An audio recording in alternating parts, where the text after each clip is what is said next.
Welcome to our channel. నేను మీ లక్ష్మణ్. ప్రస్తుతం మనతో పాటు ఉన్నారు ప్రముఖ real estate expert RP estate chairman and managing director Ravi Prasad గారు. సార్ నమస్తే. నమస్తే అండి. ఎలా ఉన్నారు సార్? బాగున్నా. ఆర్పీ అనేది ఒక బ్రాండ్, మార్కెట్లో ఎప్పుడు ఈ పేరు వినిపిస్తూనే ఉంటుంది. ఆర్పీ ఎస్టేట్స్ అనేది కూడా చాలా మందికి బాగా తెలిసింది. సో ఎలా ఉంది సార్ 2024 ఎలా గడిచిపోయింది రియల్ ఎస్టేట్ రంగం? 25 ఎలా ఉండబోతుందని చెప్పి చాలామంది వెయిట్ చేస్తున్నారు. పర్టికులర్గా మిమ్మల్ని ఈరోజు పిలవటం కారణం కూడా ఒక రీజన్ ఉంది. చాలామంది ఆర్పీ గారు కరెక్ట్ చెప్తారు, ఉన్నది ఉన్నట్టు మాట్లాడుతూ ఉంటారని చెప్పి మాకు కామెంట్స్ రూపంలో కొంతమంది కాల్స్ చేసి చెప్తూ ఉంటారు. సో జరిగింది వెనక రాదు, జరగబోతుంది దాని గురించి ఎక్కువ ఆలోచించాలంటారు కదా. ఏం జరగబోతుంది సార్ 25? ఖచ్చితంగా అండి, కొన్ని నిజాలే మాట్లాడుకుందాం. ఎస్. 2024 కంటే ముందు కూడా 2023లో కూడా కొంచెం రియల్ ఎస్టేట్ డల్లే ఉందండి. మనకి ఎలక్షన్ కోడ్ ఎప్పుడైతే వచ్చిందో అప్పటి నుంచి కూడా రియల్ ఎస్టేట్ అనేది స్తబ్దుగానే ఉంది. అది అందరికీ తెలిసిన విషయమే. అయితే 2024లో చాలా ఇబ్బందికరమైన పరిస్థితులు వచ్చాయి. అటు బిల్డర్స్కి కానీ, డెవలపర్స్కి కానీ, అసోసియేట్స్ కానీ, మార్కెటింగ్ అంటే రియల్ ఎస్టేట్లో ఇన్వాల్వ్ అయిన ప్రతి ఒక్కరు కూడా చాలా ఇబ్బందులు పడ్డారండి. అది కాదనలేని నిజం. ఎందుకు అంటే దాని కారణాలు అందరికీ తెలుసు. మనం ఎలక్షన్ కోడ్ రావడం, అక్కడి నుంచి మళ్ళీ ఎలక్షన్ జరగడం, తర్వాత అసెంబ్లీ ఎలక్షన్స్ రావడం, తర్వాత గవర్నమెంట్ చేంజ్ కావడం, ఇవన్నీ అందరికీ తెలిసిన విషయాలే. యాక్చువల్గా హైదరాబాద్ మార్కెట్ నాకున్న అనుభవంతో చెప్తున్నానండి. నేను 2005 నుంచి హైదరాబాద్లో ఉన్నాను. ఎన్నో వెంచర్లు కూడా కంప్లీట్ చేయడం జరిగింది. సాధారణంగా మనకి సీజన్ అన్ సీజన్ అనేది ఉంటుంది రియల్ ఎస్టేట్కి. ఎలాగనుకుంటున్నా అంటే మేము జూన్ నుంచి అక్టోబర్ వరకు అన్ సీజన్. ఓకే. ఎందుకంటే వర్షాకాలం మొదలవుతుంది, స్కూల్స్, కాలేజెస్ ఇవన్నీ కూడా ఇన్వెస్ట్మెంట్ అంతా కూడా అటు పెడతా ఉంటారు.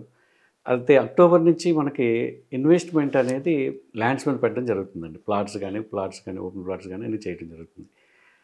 అదేవిధంగా మనం ఎలక్షన్ కోడ్ దగ్గర నుంచి ముందు నుంచి కొంత గ్యాప్ వచ్చింది, మళ్ళీ స్టెబిలిటీ అవుతుంది అనుకున్న టైంలో మనకి హైడ్రా అనే దాన్ని ఫోకస్ చేయడం, గవర్నమెంట్ అనౌన్స్ చేయడం, కొన్ని విల్లాస్ కానీ ఇవన్నీ కూడా డిమాలిష్ చేయడం, దాంతో కస్టమర్ అనే వ్యక్తి భయభ్రాంతికి గురయ్యాడండి. మనం ఇంతకాలం బట్టి సంపాదించుకున్నది అంతా కూడా ఎక్కడో బూడిదలో పోసిన పన్నీర్ అవుతుందేమో, కొనేటప్పుడు ఇవన్నీ ఆలోచించుకుని కొనాలి, అన్ని అప్రూవల్స్ ఉన్నాయి కూడా మనకి ఇలా కొట్టేస్తుంటే మనం ఎక్కడ ఇన్వెస్ట్ చేయాలి. కానీ ఇందులో ఒక పాయింట్ సార్, హైదరాబాద్ రావడం వల్ల కొంత మంచి జరిగిందని చెప్పి కొంతమంది డిస్కషన్ చేస్తున్నారు. ఎందుకంటే ఈ పర్మిషన్స్ విషయం కావచ్చు, అంటే డాక్యుమెంటేషన్ విషయం కావచ్చు, ఏదున్నా కానీ పర్ఫెక్ట్గా చూసుకొని ఈసారి కొంటున్నారు. అప్పట్లాగా తొందరపడి కొని మోసపోవట్లేదు. అందుకే కొంత అవేర్నెస్ ప్రజల్లో కూడా వచ్చింది. అంటే హైడ్రా చెడ్డదని నేను చెప్పట్లేదండి. హైడ్రా అనేది చాలా అద్భుతం, మంచిది కూడా. ఎందుకంటే జెన్యూన్ ప్రాపర్టీ కొనుక్కోవడానికి అవకాశం ఉంటుంది. ఎందుకంటే ఒకప్పుడు మనకి డిటిసిపి, హెచ్ఎండి అనేది లేని టైంలో పంచాయతీ లేఅవుట్లు చేసేవాళ్ళం.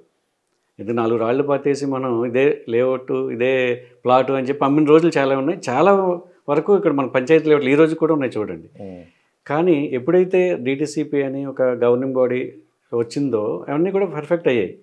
తర్వాత అది కూడా మోసాలు జరుగుతున్నాయనే ఉద్దేశంతో రేరా అనేది వచ్చింది. రేరా చట్టం వచ్చిన దగ్గర నుంచి ఇంకా పర్ఫెక్ట్ అయింది. 100%గా 200% సెక్యూరిటీ అనేది. కస్టమర్లు ఆ నమ్మకం కలుగుతున్న టైంలో మళ్ళీ హైడ్రా అనేది వచ్చింది. హైడ్రా పెట్టడం మంచిదే. కాంగ్రెస్ గవర్నమెంట్ మంచి ఆలోచనతో తీసుకున్నారు. ఎందుకంటే చెరువులు కబ్జాలు అయిపోయి ఉన్నాయి, ఇవన్నీ కూడా జరుగుతున్నాయి. బఫర్ జోన్లో కూడా వెంచర్లు వేశారు, ఇవన్నీ కూడా ఇబ్బందికరమైనది.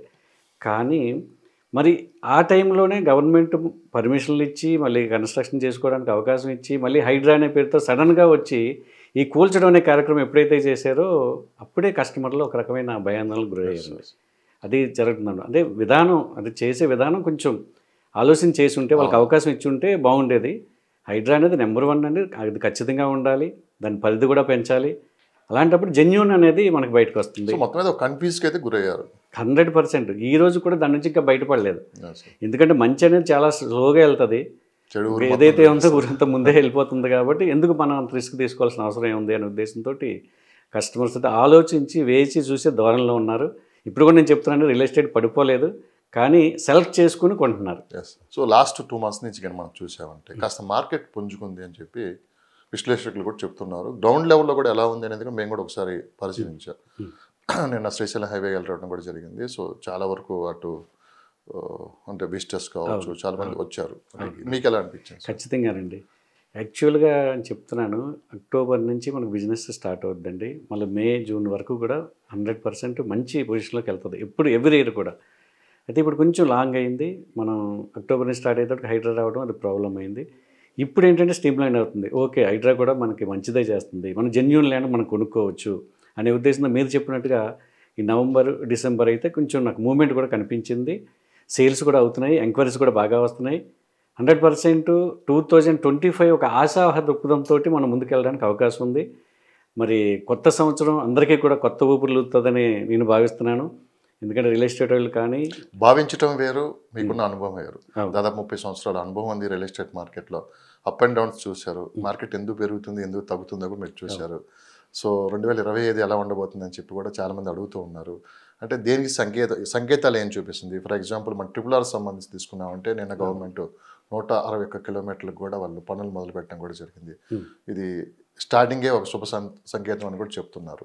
సో మీకున్న అనుభవంతో మీరు ఇచ్చే సలహా ఏంటి? ఖచ్చితంగా. ఎందుకంటే 2025 అందరికీ బాగుంటుందండి. ఇప్పటి వరకు ఎవరైతే ఇబ్బంది పడుతూ ఉన్నారో, ఎందుకంటే రియల్ ఎస్టేట్ ఎప్పుడైతే డల్ అయిందో మిగతా రంగాలన్నీ కూడా ప్రాబ్లం అవుతాయి, అన్ని బిజినెస్లు కూడా డల్ అవుతుంటాయి. మనం చరిత్ర చెప్పిన సత్యం అది. అయితే 2025లో మనకి గవర్నమెంట్ నుంచి వచ్చే అంటే ఉద్దీపనలు అనుకోండి, లేదంటే వాళ్ళకి ప్రపోజల్స్ కానీ ఇవన్నీ కూడా చాలా పాజిటివ్గా ఉన్నాయండి. ఎందుకు అంటే మనం రావడంతో మరి మన ఫార్మా సిటీని లేదని చెప్పడం, కొన్ని ఇబ్బందులకరమైన పరిస్థితులు వచ్చాయి. అంటే గవర్నమెంట్ ఏం చేయబోతుంది, ఏం చేస్తుందని ఆలోచించడం. ఇప్పుడు కొత్తగా మనకి వచ్చే అనౌన్స్మెంట్స్ అన్నీ కూడా ఏవైతే రేవంత్ రెడ్డి గారు కానీ లేదంటే గవర్నమెంట్ కానీ అనౌన్స్ చేస్తుందో అవన్నీ రియల్ ఎస్టేట్ రంగాన్ని ఊతన ఇచ్చేలాగా ఉన్నాయండి. Yes sir. ఎందుకంటే మనకి ఫ్యూచర్ సిటీ అని, మనకి RRR ఒకటి, అదేవిధంగా మనకి క్లస్టర్స్గా డివైడ్ చేసి ఒక్కొక్క ప్రాంతాన్ని డెవలప్ చేస్తామని, అంటే ఒకే ఏరియాని కాన్సన్ట్రేట్ చేయకుండా అన్ని ప్రాంతాల్లోనూ కూడా సమానంగా డెవలప్ చేయాలనే ఆలోచనతో గవర్నమెంట్ ఉంది. మరి రాబోయే రోజుల్లో ఖచ్చితంగా అలాంటి ప్రపోజల్స్ చాలా రాబోతున్నాయి.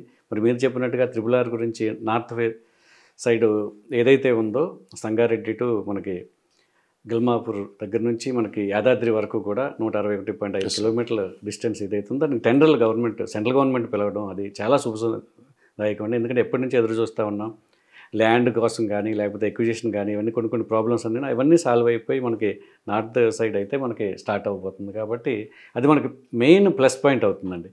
ఎందుకంటే రీజనల్ రింగ్ రోడ్డు మనకి ఎప్పుడైతే అనౌన్స్ చేశారో కొంచెం మార్పు వస్తుంది, మంచి దీంట్లోకి వెళ్తుందనే ఆలోచనతో మనందరం ఉన్నాం. కానీ అది ఎందుకో కొంచెం డల్ అవ్వడం జరిగింది. అది ఎప్పటికీ కంప్లీట్ అవుతుంది ఏంటనే ఉద్దేశంతో మొన్న గడ్కరీ గారితో మీటింగ్లు పెట్టడం, వీళ్ళందరూ కూడా సమావేశం అవడం, ఆయన అయితే రెండు వైపులో ఒకేసారి మీరు స్టార్ట్ చేయండి అని కూడా ఆయనే సలహా ఇవ్వడం జరిగింది. సౌత్ నార్త్ కూడా ఒకేసారి మొదలు పెట్టండి మీరు, ఎందుకంటే ల్యాండ్ తొందరగా ఎక్విజిషన్ చేసుకుని చేయండి అని చెప్పడం ఉన్నది. అది చాలా మంచి ఫలితాలు ఇవ్వబోతుంది 2025లో.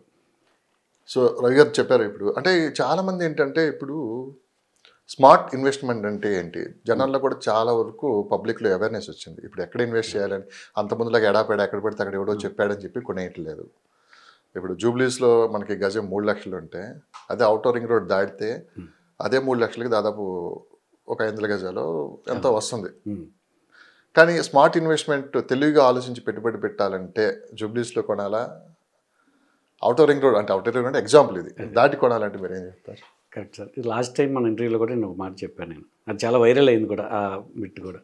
ఎందుకంటే 100 కిలోమీటర్లు వెళ్ళండి, దూరం వెళ్ళండి, మీ దగ్గర 20 లక్షలే ఉంటే అక్కడికి వెళ్ళి జెన్యూన్ ల్యాండ్లో ఇన్వెస్ట్ చేయండి. 10 లక్షలు ఉన్నా, 20 లక్షలు ఉన్నా, 30 లక్షలు ఉన్నా అది ఎప్పటికైనా పెరుగుతుంది అని అప్పుడు చెప్పాను. ఇప్పుడు కూడా అదే మాట మీద నేను స్టాండ్ బై ఉన్నాను. ఎందుకంటే మన ఇన్వెస్ట్మెంట్ అనేది తెలివిగా చేయాల్సిన అవసరం ఉందండి. ఇప్పుడు ఎక్కువ రేట్లతోటి మనం కొన్నాము అనుకుంటే, ఉదాహరణ కూడా నేను చెప్తాను, ఆదిపట్ల లేకపోతే ఈ ఏరియాలో మేము 5,000 రూపాయల నుంచి అమ్మాం ఎప్పట్లోనూ గతంలో. తర్వాత అది 25,000 30,000 దాకా అయ్యిందండి. ఇప్పుడు ఇన్వెస్ట్ చేయడం అక్కడ అదే ఏరియాలోకి వెళ్ళి 30,000 40,000 50,000 పెట్టి కొనడం అనేది అది మంచి ఇన్వెస్ట్మెంట్ కాదు. 10,000 రూపాయలు 5,000 రూపాయలు పెట్టింది మీకు డబుల్ అవ్వడానికి ఒక 2-3 ఇయర్స్ పడుతుంది. లేదా 5 ఇయర్స్ పెట్టుకోండి, లేకపోతే మినిమం టైం అంటే 5,000 10,000 అవుతుంది, 10,000 20,000 అవుతుంది. అక్కడి నుంచి మళ్ళీ స్లో అవుతుందండి, ఒక స్టాగ్నేట్ అయిపోతుంది. మీరు చెప్పిన బంజారా హిల్స్, జూబ్లీ హిల్స్ అనేది ఒక స్టేజ్కి వచ్చేటప్పటికి ఆ 3 లక్షల రూపాయలు ఆగిపోయింది, ఇంక పెరగదండి. కానీ ఇన్వెస్ట్మెంట్ ఎక్కువ అవుతుంది. 200 స్క్వేర్ యార్డ్స్ అయినా 6 కోట్ల రూపాయలు పెట్టాల్సి వస్తుంది. అంత ఇన్వెస్ట్మెంట్ మనం లాంగ్కి వెళ్ళి జెన్యూన్గా ఉన్న వెంచర్లో ఎక్కడైతే ఉందో అంటే అప్రూవల్స్ అన్నీ ఉండి డిటీసీపీ కానీ మళ్ళీ రేరా కానీ సరౌండింగ్ డెవలప్మెంట్స్ కానీ ఇవన్నీ బాగున్న ఏరియాలోకి వెళ్ళి మీరు ఇన్వెస్ట్ చేయండి. 10,000 15,000 20,000 లోపలనే మనకు దొరుకుతున్నాయి. RRR ఇప్పుడు కొత్తగా వస్తున్న రీజనల్ రింగ్ రోడ్డు ఆ ఏరియాలో ఇన్వెస్ట్ చేయండి, ఎక్కడైనా పర్లేదు. అది ఈస్టా వెస్టా నార్తా సౌతా సంబంధమే లేదండి. ఎందుకంటే ఇప్పుడు వస్తున్న గవర్నమెంట్ కూడా అన్ని ఏరియాల్లోనూ డెవలప్ చేయడానికి సిద్ధంగా ఉన్నారు కాబట్టి ఇప్పుడు స్మార్ట్ ఇన్వెస్టర్స్ ఎవరైతే ఉన్నారో మనకి మేము ఇన్వెస్ట్ చేసుకుంటాం ఒకేసారి మాకు పెరుగుతుందా లేదా ఆలోచించాల్సిన అవసరమే లేదండి. మీకు జెన్యూన్గా ఉన్న ల్యాండ్ ఎక్కడైతే ఉందో అక్కడికి వెళ్ళి ఇన్వెస్ట్ చేసుకోగలిగితే మాత్రం వాళ్ళు మంచి అప్రిషియేషన్ రావడానికి అవకాశం ఉంది. కానీ ఇక్కడ ఇంకొక విషయం కూడా చెప్పాలండి, ఇది సందర్భం అవునో కాదో తెలియదు కానీ, ఎందుకంటే బిజినెస్ ఎప్పుడైతే డల్ అవుతా ఉందో, మార్కెట్ ఎప్పుడైతే కొంచెం స్లో అవుతుందనే టైంలో చాలామంది, అందరినీ నేను చెప్పట్లేదు, కొంతమంది డెవలపర్స్ కానీ లేకపోతే రియల్ ఎస్టేట్ చేసేవాళ్ళు కానీ చాలామంది కొత్తగా వచ్చిన వాళ్ళు తక్కువ టైంలో ఎక్కువ సంపాదించాలి, కోట్లు సంపాదించాలి రాత్రి అనే ఆలోచనతో కొన్ని అనాథరైజ్డ్ లేఅవుట్స్ కూడా చేయడం జరుగుతుందండి. కొంత దూరంగా పోయి తక్కువ ఇన్వెస్ట్మెంట్ గుంటల లెక్కన అమ్ముతా ఉన్నారు. కాదు సార్, రేరా వచ్చింది, తర్వాత హైడ్రా లాంటి చట్టాలు తీసుకొని వచ్చారు, రకరకాల చట్టాలు గవర్నమెంట్ తీసుకొని వచ్చింది రీసెంట్గానే. ఈ 10 సంవత్సరాలు మనం ఎన్నో చూసాం. ఇంత సీరియస్గా యాక్షన్ తీసుకున్నా కానీ మీరు అన్నట్లు అన్అప్రూవ్డ్ లేఅవుట్లు ఎలా వేస్తారు? అదే సార్, అది మనుషులు మానవ సహజం ఎలాగ ఉంటుందంటే ఆశ అండి. ఆశ పడవచ్చు కానీ అత్యాశ తక్కువ టైంలోనే ఎక్కువ వచ్చేస్తుంది అనే ఉద్దేశంతో లో బడ్జెట్లో 5 లక్షల్లోనే లేకపోతే 3 లక్షల్లోనే నీకు 5 గుంటలు ఇస్తాం, నీకు ఒక 15 సంవత్సరాలు పెంచి మేము మొక్కలు వేసి లేకపోతే ఇంకోటి వేసి తప్పేవరదంటారు ఇవన్నీ చేస్తే మీకున్న అనుభవంతో డెవలపర్ తప్ప అక్కడ కొనేవాడు లేదండి. డెవలపర్ అనేవాడు ఎప్పుడు కూడా ఆలోచిస్తుంటాడు, వాడు లాభం వాడు చూసుకుంటూనే ఉంటాడు ఎప్పుడు కూడా, ఎలా డబ్బులు గ్యాదర్ చేసుకోవాలి మనకి అనే ఆలోచనతో ఉంటాడు. కాబట్టి మనం కొనుక్కునే వాళ్ళు మన ఇన్వెస్ట్మెంట్ హార్డ్ ఎర్న్ మనీ, అది జీవితకాలంలో సంపాదించుకున్న డబ్బులు రూపాయి కూడగట్టుకున్న డబ్బులని మీరు మంచి వెంచర్లో పెట్టుకోగలిగితే బాగుంటుంది. అంతేగాని తక్కువ రేటు ఉన్నాయనో లేకపోతే వాళ్ళు చెప్పే మాయ మాటలు నమ్మో ఇక్కడ ఇన్వెస్ట్ చేశారంటే ఖచ్చితంగా మోసపోతారండి. మనం చూస్తూనే ఉన్నాం. నీకు లాస్ట్ ఈ సంవత్సరంలో కూడా ఈ డల్ అవ్వడానికి కూడా అదొక కారణం అండి. ఎందుకంటే చాలామంది ఫ్రీలాన్స్ ఆఫర్లు అని చెప్పి, లేదంటే బైబ్యాక్ సిస్టమ్ అని, లేకపోతే రెంట్లు ఇస్తామని చెప్పి ఏమీ లేకుండా గాలిలోనే వాగ్దానాలు చేసి కోట్ల రూపాయలండి, 100 కోట్ల రూపాయలు కలెక్ట్ చేయడం జరిగింది. మీరు కావచ్చు, మీతో పాటు మీలాంటి ఎంతోమంది ఎక్స్పర్ట్స్ ఈ మధ్య డిజిటల్ మీడియా వేదికగా చాలా అవేర్నెస్ తీసుకొని వస్తారు. అయినా కానీ మార్పు రావట్లేదు. ఎక్కడ తప్పు చేస్తున్నారు, ఎక్కడ ఎక్కువ మోసపోవడానికి స్కోప్ ఉందంటే మధ్యతరగతి మనిషి యొక్క ఆలోచన. అందుకంటే ఏం లేదు. ఎందుకంటే ఎంత చెప్పినా కూడా ఎక్కడో ఒక చోట ఆశ అత్యాశ అనేది ఏదైతే ఉందో ఒక నమ్ముదాం అని చెప్పినవంతా మనకు తెలిసినవాడే చెప్తున్నాడు కదా ఇది నమ్మొచ్చు అనే ఉద్దేశంతో వెళ్ళిన తర్వాత అక్కడ అంతా కూడా రంగురంగులమయం. వెళ్ళిన తర్వాత అక్కడ బాగా తయారు చేస్తున్నారు, ఒక గెస్ట్ హౌస్లు అని, లేదా స్విమ్మింగ్ పూల్స్ అని, లేదా ఇంకోటి అని రకరకాలు వేసి అట్రాక్ట్ చేస్తున్నారండి. కానీ అది ఎంతవరకు వాళ్ళు నిలబెట్టుకోగలుగుతున్నారు, వాళ్ళు అమ్మేసే వరకు మాత్రం చేయగలుగుతున్నారు. తర్వాత మళ్ళీ మనం వెళ్తే ఒక 130 కిలోమీటర్స్ 140 కిలోమీటర్స్ వెళ్ళిన తర్వాత అక్కడ ఏం కనిపించదు. 4-5 సంవత్సరాలు పోయిన తర్వాత మెయింటెనెన్స్ కూడా ఉండదు. మరి ఈయన పేసిన డబ్బులు ఎక్కడికి వెళ్తాయంటే బూడిదలో పోసిన పన్నీర్ అయిపోతుంది. ప్లస్ నేను చెప్పేది ఏంటంటే గుంటల లెక్కన కొనేటప్పుడు మీకు హద్దులు ఉండవు, పాస్బుక్ కొట్టేస్తారు. మనకి నాది ఈ ప్లాటు అని లేదా నా స్థలం ఇది అని చెప్పుకోవడానికి ఆధారం లేదు. మీరు అర్థం చేసుకోండి. పాస్బుక్ ఇవ్వడం వల్ల హద్దులు అనేది ఉండవు. ఈస్ట్లో ఎవరున్నారు, వెస్ట్లో ఎవరున్నారు అనేది ఉండదు. అలాంటప్పుడు నాది అని మీరు ఎలా ప్రూవ్ చేసుకోగలుగుతారు? ఇప్పుడు రోడ్లు వేసిస్తారు, రోడ్లు చూపిస్తారు, కానీ అది రిటర్న్గా మనకు రాదు, రిజిస్టర్డ్ అయ్యి ఉండదు రోడ్లు కూడా. మీకు అర్థమైందండి. మన లేఅవుట్ అనుకోండి, రోడ్లు ఉంటాయి, మనకి 40 feet road, 33 feet road, number, మనకు ఆథరైజ్ లేఅవుట్ ఉంటుంది, మనకు ఉంటుంది. కాబట్టి మన దగ్గర పోయినా కూడా మన డీటీసీలో తీసుకోవచ్చు, హెచ్ఎండీలో తీసుకోవచ్చు, ఎక్కడైనా దొరుకుతుంది మనకి. అది ఇక్కడ ఏముండదు, విత్ రేరాతో ఉంటుంది. కాబట్టి ఇక్కడ ఏముండదండి. కన్వర్షన్ కూడా చేయట్లేదు, నాలా కన్వర్షన్ కూడా లేదు. ఓన్లీ అగ్రికల్చర్ ల్యాండ్కి అమ్ముతా ఉన్నారు. అంటే నేను వాళ్ళు వ్యతిరేకించడం అంటలేదు. 1 acre 2 acres ఆల్రెడీ పర్మిషన్ ఉంది. 1/2 acre 1 acre వరకు మనం చేసుకోవచ్చు లేఅవుట్. ఒక గుంట కూడా అమ్మేస్తున్నారు, 121 స్క్వేర్ యార్డ్స్ పెట్టి రీసేల్ కూడా చేసి పాస్బుక్ ఇచ్చేస్తున్నారు. అది చాలా, అందుకని చిన్న చిన్న వ్యక్తుల్ని టార్గెట్ చేస్తున్నారు. అంటే లో ఇన్కమ్ గ్రూప్ వాళ్ళని టార్గెట్ చేసి ఈ వ్యాపారం చేస్తున్నారు. నేను ఖచ్చితంగా చెప్తానండి కస్టమర్లకి, ఖచ్చితంగా అలాంటి జోలికి వెళ్ళొద్దు అని చెప్తాను నేను. మీకు ఎటువంటి ఇబ్బంది లేదా? అంటే ఇంత స్ట్రైట్గా మీరు మాట్లాడుతున్నారు. ఇబ్బంది ఏం సార్, మన కస్టమర్ల ప్రయోజనం మనం చూడాలి. మన స్వార్థం మనకు డబ్బులు ఎలాగైనా మార్కెటింగ్లో ఉన్నారు, మీతో పాటు అంటే బిజినెస్ చేసే వాళ్ళు ఉన్నారు, జెన్యూన్గా చేయమని చెప్తున్నాను సార్. గవర్నమెంట్ చెప్పేది అదే నేను చెప్తున్నాను. ఇప్పుడు ఈరోజు మరి క్రెడావెల్ కానీ మన ఎప్పుడైనా ఇదివరకు ఉండే వాళ్ళు కానీ చెప్పింది ఒకటే, జెన్యూన్గా ఉన్న వెంచర్లు చూసుకోండి, చేయండి, మోసపోవద్దని చెప్తున్నారు. ఎప్పుడైనా ఇబ్బందులు గురయ్యారు సార్ మీరు? అంటే మీ కెరియర్లో ఇట్లా ఎంత జెన్యూన్గా మాట్లాడటం, అంటే ఎవరి పేరు మీరు ప్రస్తావించుకోండి కానీ గ్రౌండ్ లెవెల్లో జరుగుతున్న వాస్తవాలు మాట్లాడుతూ ఉంటారు. ఈ ప్రశ్న నేను అడగొచ్చో లేదో కానీ మీరు వన్ ఆఫ్ ది సీనియర్ ఇక్కడ మార్కెట్లో. అవును, ఎందుకంటే ఇబ్బంది అని మనం నిజాలను చెప్పకపోతే అది మనం మోసం చేసినట్టే అవుతుందండి. ఎందుకంటే కస్టమర్లు దేవుళ్ళు అని ప్రతి ఒక్కరూ చెప్తూ ఉంటాం. మరి కస్టమర్ దేవుళ్ళుగా ఎంతమంది చూస్తున్నారు? అర్థమైందని కస్టమర్ దేవుళ్ళు అండి. ఎందుకంటే ఒకసారి ప్లాట్ అమ్మిన తర్వాత ఆ కస్టమర్ గురించి పట్టించుకోవడం మానేశారు. రేపొద్దు రీసేల్ దగ్గరికి వచ్చినప్పుడు అది ఎవరు దాని గురించి ఆలోచించరండి. రేపొద్దు అతని అవసరాల కోసం రీసేల్ కోసం వచ్చినప్పుడు ఎవరు పట్టించుకుంటున్నారు దాన్ని? మళ్ళీ వేరే కొత్త వెంచర్ల కోసం కొత్త దీనికోసం వెళ్ళిపోతున్నారు తప్ప. ఎంత పర్సంటేజ్ ఆఫ్ ఇలాంటి మార్కెట్ ఉంది సార్ గ్రౌండ్ లెవెల్లో? గ్రౌండ్ లెవెల్ ఆల్మోస్ట్ ఒక 30% ఇదే జరుగుతుందండి. ఇప్పటికీ జరుగుతుందండి. అది ఖచ్చితంగా తగ్గాలి. దానికోసమే మరి లాస్ట్ బీఆర్ఎస్ గవర్నమెంట్ కానీ ఇవన్నీ కూడా పంచాయతీ లెవెల్ కూడా రిజిస్ట్రేషన్ ఆపేశారు. మళ్ళీ ఎల్ఆర్ఎస్ చేసుకుని మళ్ళీ చేయండి అని చెప్పి దాని మీద కూడా యాజిటేషన్ వస్తుంది. ఇప్పుడు కూడా ఈ గవర్నమెంట్ కూడా అదే పరిస్థితిలో ఉన్నారండి. దానికోసం చాలామంది అంటే అసోసియేట్స్ కానీ ఇది వరకు చేశారు కాబట్టి గవర్నమెంట్ తప్పని మనం అంటాం.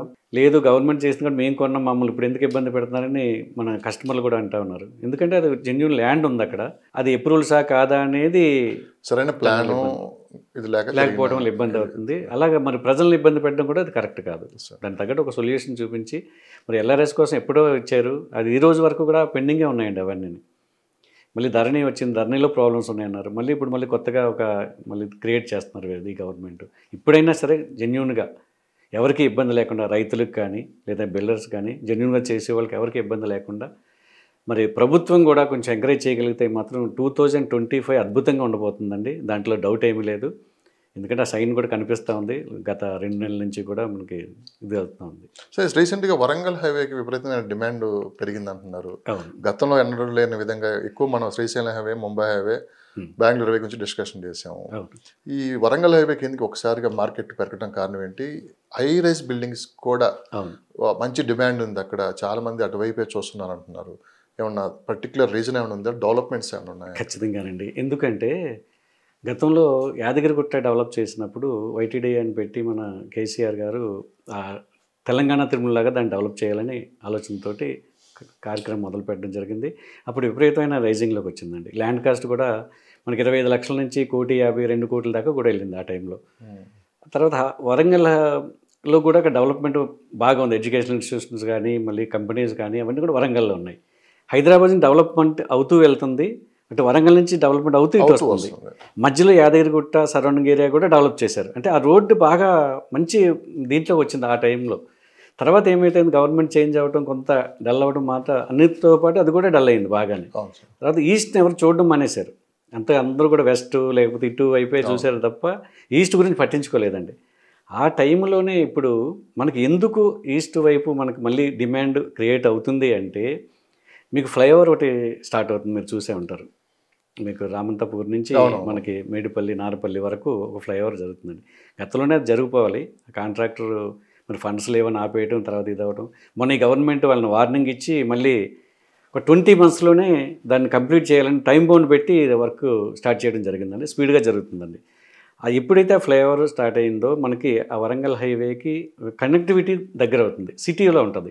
నారపల్లి కానీ లేదంటే పోచారం కానీ మరి గట్కేసర్ కానీ ఇవన్నీ కూడా సిటీలో కలిసిపోయాయి. ఇదంతా అవుటర్ రింగ్ రోడ్ పరిధిలోనే ఉన్నది ఇదంతా కూడా. అంటే ఇప్పుడు నాకు ఒక డౌట్ సార్, చాలా మంది అందరూ ఏంటంటే గచ్చిబౌలి, హైటెక్ సిటీ ఈ సైడ్ ఎక్కువ ఉంటున్నారు. ఎక్కువ మంది ఇటే, ఎందుకంటే ఆఫీస్ దగ్గర ఉంటాయని. కానీ కాస్ట్ కూడా ఎక్కువే ఉంటుంది ఇటు సైడ్. ఒకవేళ ప్లాన్ మార్చుకొని మనం వరంగల్ హైవే వైపు ఒక అపార్ట్మెంట్ హైరేజ్ బిల్డింగ్ లో ఒకటి తీసుకున్నామంటే ఎంత టైం పడుతుంది సార్ మళ్ళీ హైటెక్ సిటీ రావడానికి? అంటే సిటీలోకి వచ్చే పనులు. ఓకే, మీకు మంచి ప్రశ్న వేశారు సార్. ఇప్పుడు నేను కూడా ఇలాగే ఆలోచించి ఈస్ట్లో కొన్ని ఓపెన్ ప్లాట్లు మేము చేయడం జరిగింది. HMD, DTC layout, HMD layout with రేరాతో చేయడం జరిగింది. మొన్ననే నేను రీసెంట్గా అంటే స్తబ్దుగా ఉన్న టైంలో నేను కూడా అపార్ట్మెంట్లు, ఫ్లాట్స్లోకి ఎందుకు వెళ్ళకూడదు అనే ఆలోచనతో నారపల్లి దగ్గరే మేము ఒక హైరైజ్ అపార్ట్మెంట్ స్టార్ట్ చేయడం జరిగింది. టోటల్ కంప్లీట్ మార్కెటింగ్ నేనే తీసుకోవడం జరిగిందండి. అప్పుడు నేను అబ్జర్వ్ చేశాను ఇవన్నీ కూడా ఎందుకు పెరుగుతుంది. ఎందుకంటే అది టోటల్ జిహెచ్ఎంసీ పరిధిలో ఉంది. అంటే మనకి ఓఆర్ఆర్కి లోపడే ఉంది, 2.5 kilometers లోపల ఉంటుంది. జిహెచ్ఎంసీలో కలిపారు. ఎందుకంటే మనం రేవంత్ రెడ్డి గారు మనకి అనౌన్స్ చేశారు, RRRకి ముందు నుంచి ఓఆర్ఆర్ మధ్యలోనంతా కూడా హెచ్ఎండీలో కలుపుతానని, ఓఆర్ఆర్ ముందంతా కూడా మనం జిహెచ్ఎంసీలో కలుపుతానని చెప్పారు. అదే ప్రకారంగా అన్నీ కూడా దాన్ని చుట్టుపక్కల విలేజెస్ అన్నీ కూడా మండలాలు, మున్సిపాలిటీలు అన్నీ కూడా జిహెచ్ఎంసీలో కలపడం జరిగిందండి. అదొకటి పెద్ద, అంటే సిటీలోనే అది వెంచర్ అనేది ఉండటం జరిగింది. మనకి కనెక్టివిటీ అన్నారు మీరు ఇందాక చెప్పినట్టుగానే. ఎగ్జిట్ నెంబర్ 10 మేము వేసిన వెంచర్కి exit number 10 only 2.5 kilometers. Ghatkesar 9 అనేది మీకు ఎగ్జిట్ నెంబర్ 9 కూడా మనకి 3 కిలోమీటర్స్లో ఉంది. అంటే మనం హైటెక్ సిటీకి వెళ్ళాలన్నా లేకపోతే దీంట్లోకి వెళ్ళాలన్నా ఓఆర్ఆర్ ఎక్కేయచ్చు అక్కడ నుంచి. మన సిటీలోంచి వెళ్ళాలంటే 2 hours పట్టొచ్చు, కానీ మీకు ఓఆర్ఆర్ ఎక్కితే మీకు 40-45 minutesలో మీరు గచ్చిబౌలికి వెళ్ళిపోతారు. అక్కడికి వెళ్ళి మీరు 8,000, 10,000, 12,000 ఎస్ఎఫ్టీ కొనుక్కునే బదులు ఇక్కడ మనకి రీజనబుల్ రేట్లో దాన్ని 3,800 నుంచి 3,500 నుంచి కూడా మనకి దొరుకుతున్నాయి ఇక్కడ. ఎస్ఎఫ్టీ 8,000 అయితే ఇక్కడ 3,500 అంత డిఫరెన్స్ ఉంది. 45 minutes జర్నీ మన కనెక్టివిటీ ఉంది, ప్లస్ ఎంఎంటీఎస్ వస్తుంది.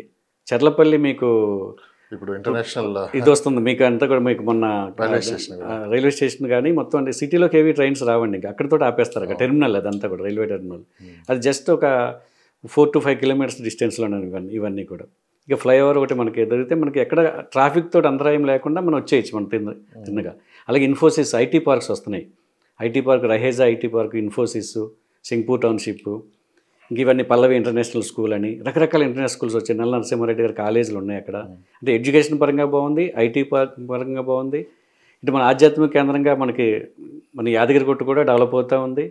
ఇవన్నీ కూడా దాంట్లో. అలాగే ఓఆర్ఆర్ కూడా మనకు దగ్గరలో ఉంది. గచ్చిబౌలి నుంచి మనకు ఓఆర్ఆర్ ఎలా అయితే ఉందో సేమ్ అదే ఈ ఏరియా నుంచి మనకి ఓఆర్ఆర్ కూడా మనకు అందుబాటులో ఉందండి. అందుకని మరో గచ్చిబౌలి రావడానికి కూడా ఛాన్సెస్ ఉన్నాయండి. అంటే మన గచ్చిబౌలి అవుతుందా మరి హైటెక్ సిటీ అవుతుందా ఛాన్సెస్ పక్కన పెట్టండి, కానీ స్మార్ట్ ఇన్వెస్ట్మెంట్ చేసే వాళ్ళకి, మంచి రిటర్న్స్ కోరుకునే వాళ్ళకి 100% దీంట్లో వస్తాయి సార్. ఇప్పుడు ఎందుకంటే ఇప్పుడు స్టార్టింగ్లో ఎవరైతే కొనుక్కుంటారో వాళ్ళకి అంటే ఫ్రీలాన్స్ అనేది లేదు అని మామూలుగానే సింగిల్ ఇన్వెస్ట్మెంట్ కూడా ఉంటుంది మీకు. వాళ్ళకి 100% షూరిటీ పెట్టి మీకు రిజిస్ట్రేషన్ చేసి ప్లాటు సింగిల్ పేమెంట్లు ఉంటాయి, లేదంటే 50-50 ఉంటుంది, లేదంటే బ్యాంక్ లోన్కి వెళ్ళి ఆప్షన్స్లోనే చాలామంది అమ్ముతా ఉన్నారు.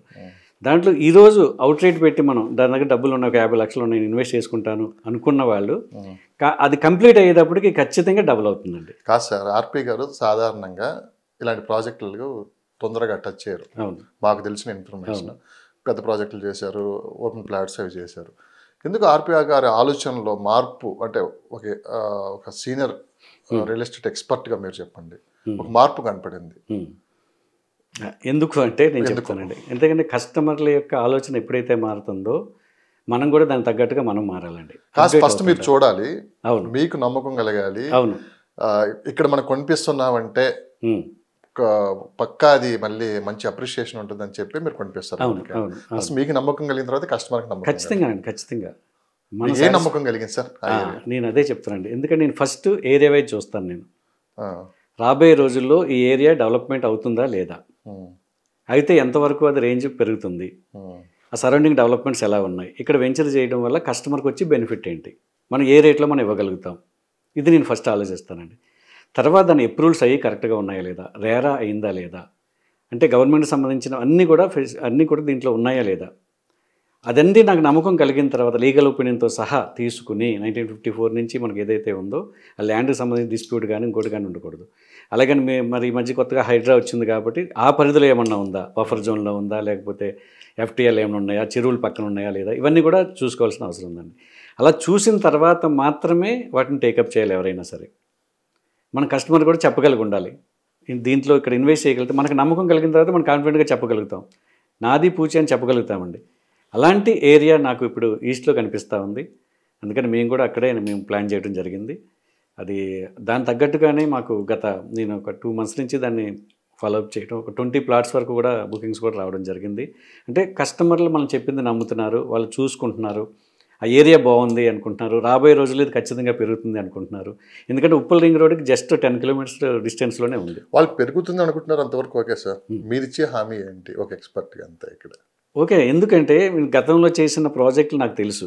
నేను ఓపెన్ ప్లాట్లు అన్నప్పుడు 5 years ఇన్వెస్ట్ చేసుకోండి, హోల్డ్ చేసుకోండి, మీకు డబుల్ అవుతుంది అని చెప్పేవాడిని.